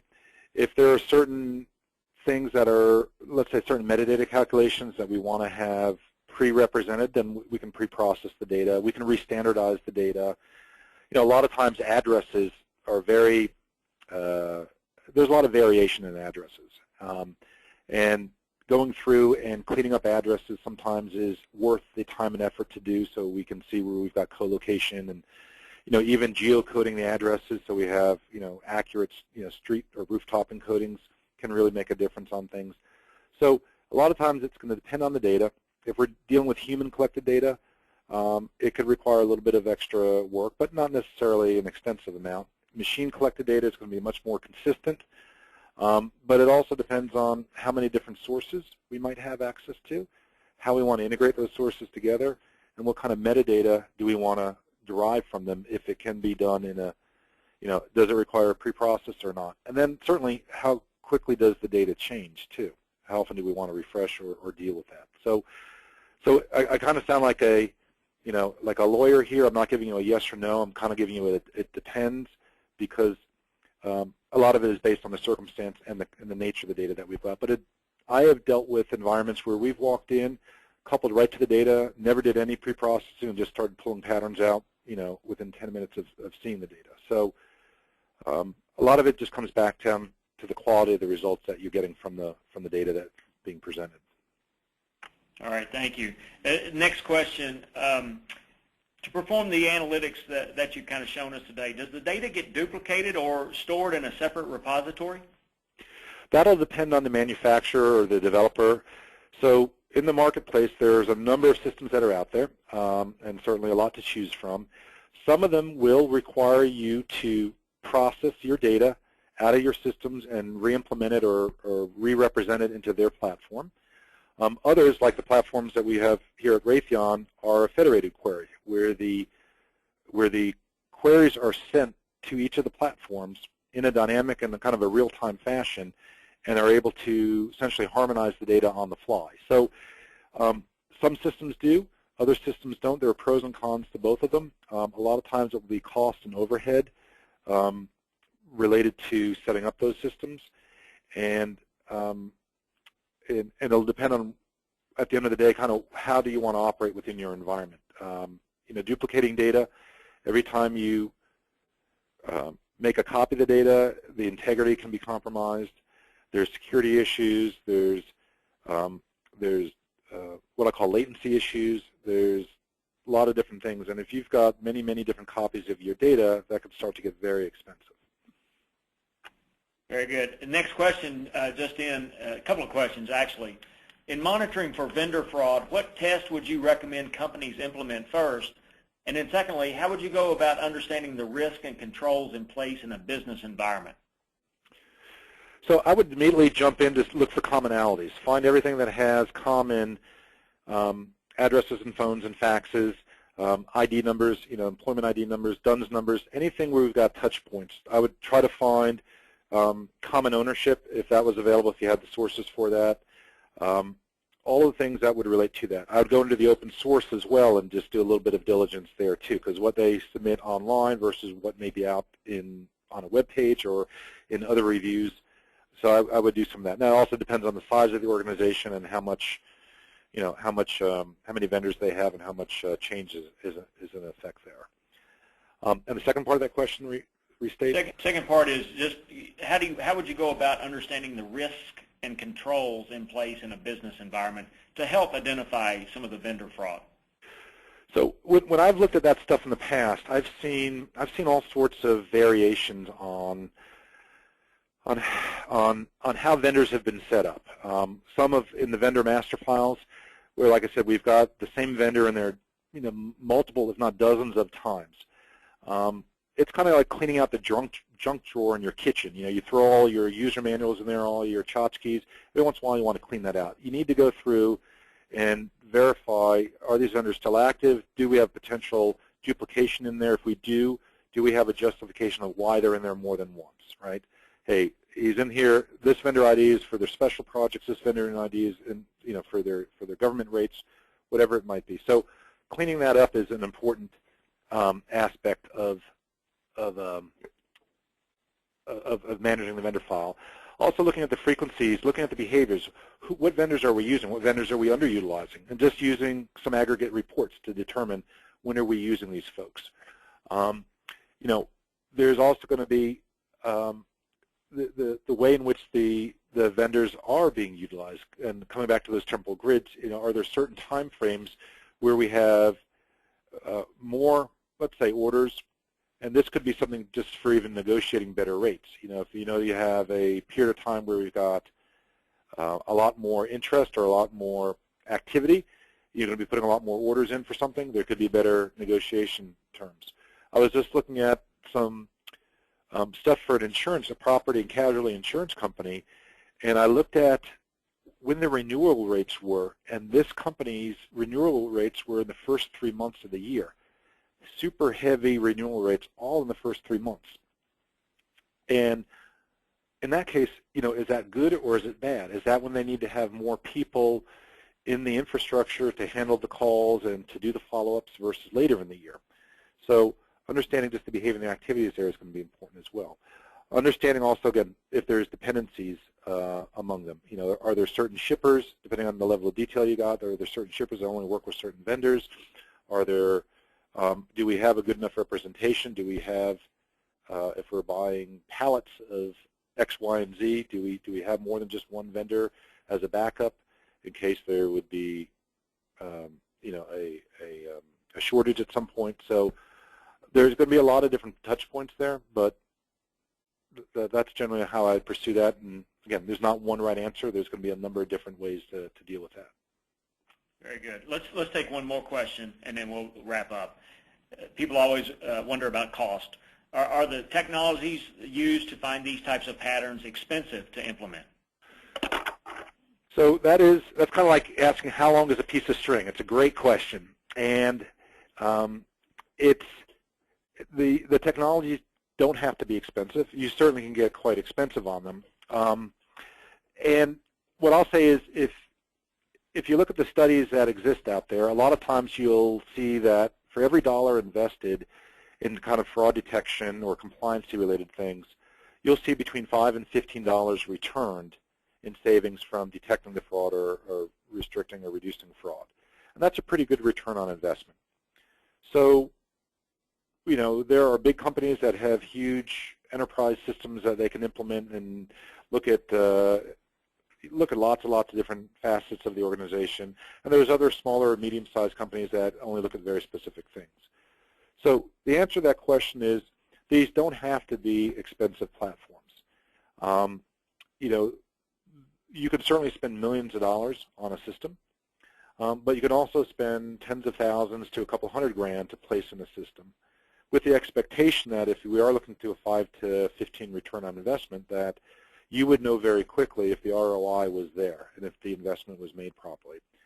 And it may require more than one approach too. So I presented a lot of capability on visualizations, network diagramming, entity-based analytics.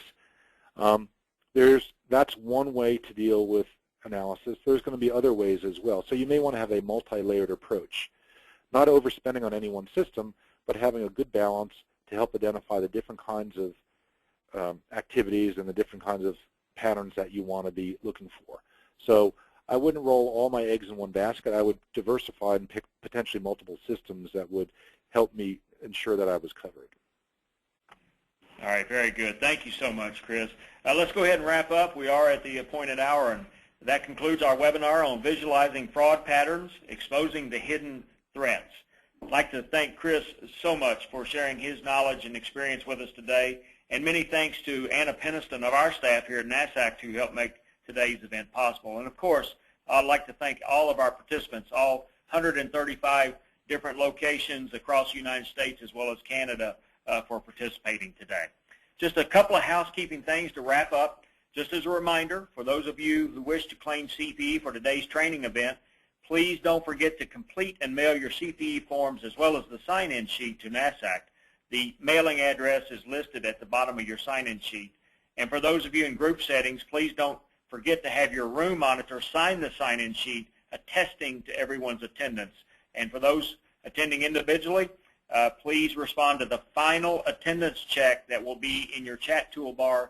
If it's not there now, it will be coming very soon. So please respond to that last prompt to verify your attendance.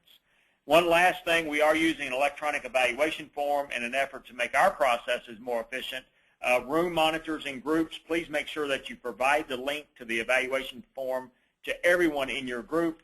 And of course, those participating as individuals should have received the link to the evaluation form directly. Hope everybody enjoyed the webinar today, found it to be a cost-effective way to obtain training in today's environment. Just real quickly, in terms of future webinars, at NASACT, we're still putting one together, kind of a final one on accounting and auditing GASB's new pension standards, 68, but really more of a, 67, but more of a focus on 68, really. We're tentatively shooting for May 27th. I don't quite have that nailed down just yet, but we're close. So once we have more details on that, I'll get that out to everyone. We are having our traditional annual GASB review. That will be held on July the 8th. And more information on these events can be located on our website, which is www.nasact.org. Our friends at the Association of Local Government Auditors is hosting a webinar on April 14th entitled Better Reports Through Graphics, Data Analysis, and Clear Writing, a case study on temporary assistance for needy family audits. If you're interested in that, more information can be located on ALGA's website, which is www.algaonline, all one word, algaonline.org. And lastly, the Association of Government Accountants is holding its next webinar April 15th, entitled From Effort to Evidence, New Alignment of Federal, State, and Local Performance to Drive Results. Again, more details on that can be located at AGA's website, which is www.agacgfm.org. I think that's it. Again, thank you everyone for participating today. I hope everybody has a great afternoon. Thank you.